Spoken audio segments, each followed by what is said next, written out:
หกทีนี้ไผโทรมาวะฮัลโหลไผโทรมาลูกกูมันว่ามึงโชกปากมันบอกสาเหตุมาเบิ่งสาเหตุก็คือลูกเจ้ามันมาขี่ใส่ห่านข่อยแล้วมันบ่ยอมล้างออกให้แต่นั่นมันก็บ่แม่นสาเหตุหลักสาเหตุหลักก็คือลูกเจ้ามันไปลักหมาของจอห์นวิกมาเผากินเฮ็ดปิ้งมากินกับหมูมันอาชิบหายละเว้นอะไรหัวหน้าแม่นอีหยังพวกนั้นเขายอมตกลงซื้อขายแล้วเจ้ายอมลดราคาสุขสิริมือสองให้เขาแม่นบ่หัวหน้า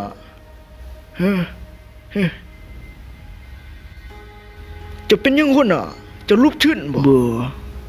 ลูกชายกูไม่เนี่ยสะดวกเว้ยมีคนไขประตูให้ยังว่าปิดหนากูว่าป้าขี้เท่ารอนะเว้ยมีว่าผู้สาวหนึ่งบ่มีเขาเอื้อนเลยใช่กินเขามาแล้วบ่บักหำคอยกินมาเรียบร้อยเลยคอยกินกับปิ่งมาปิ่งมาแม่แนวปิ่งมาพอดีว่าคอยยิ้วเขาคอยก็ได้ดักจับม้าคนเที่ยวนั้นมากินอึดแนวกินบ่จึงกินมากินนี่ซะเพื่อร่างปากเอ้าท่านแก่ดีมันลงซะกูละเมื่อยดีเว้ยกูไม่แนวกินแนวอยากบ่จะไปกินมาแบบนี้มึงบ่น่ากินมาตัวนั้นลงไปเลยแนวมันแสบเนาะมึงเป็นจังไดแนวดีๆบ่กินไปกินมาเช็ดมันออกซะนี่สำหรับมึงขี่ใส่ห่านเขาแล้วบ่ล่ะเฮ็ดให้กูเสียหน้าเสียตาลูกเจ้ามันไปเฮ็ดอีหยังมามันขี่ใส่สวมห่านเขาแล้วบ่ยอมล้างโอ้ยน้อฉันขี่บ่ล่างมันเสียหน้าเสียตากูเป็นพ่อมันกูอายคนเข้าใจดอกบ่อึดแนวกินไปสเต็กมาเว้ยฉันขี่ที่สวมแล้วบ่ล่างเองอีพ่อถึงกับตีข่อยพุ่นบ่นี่มันโมเมนต์เรื่องขี่บ่ล่างฮู้บ่ขี่นิดผมจำข่อยนักมาตัวเนียวมากินเองมันสิเป็นเอียงฮะเป็นจังได๋จำขี่บ่ดังก็กินมาบ่ทันได้ฮู้เรื่องครับเจ้าก็บอกมาติล่ะหิวละเมื่อยดิมีรูปแบบนี้ขี่สิหาเหลือบ่ล่ะสแต็กมาอีกโอ้ไผเด้เฮ็ดแม่มันเด้ให้มันเกิดมาเป็นคนแบบนี้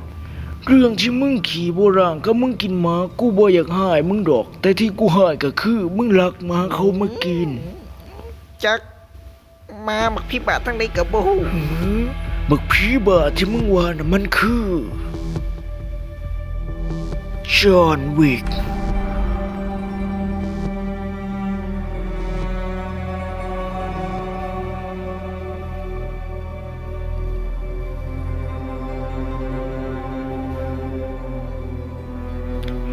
สมัยก่อนมันเคยเป็นนักข่าวมาก่อน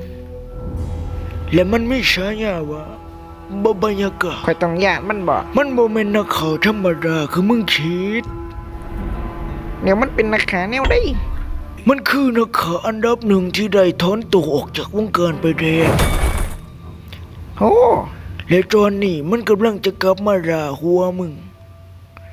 โทษฐานที่มึงกินหมามันเรื่องแบบนี้มันช่องสิบ่เกิดขึ้นชะมัดตัวเดียวเองแต่มึงบ่ไปกินหมาของมันเอาแล้วช่วยระเด็กกูบาทนี่กูละเมอยซะเด้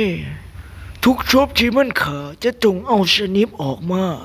เพื่อนำไปขายต่อให้พวกเฮา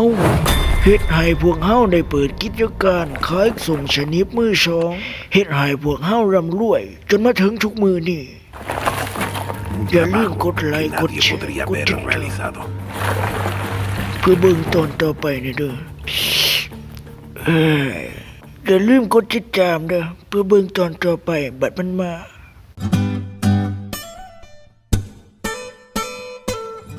I'm the boy in your other phone, now lighting up inside your drawing home all alone, pushing 19 in the friend zone.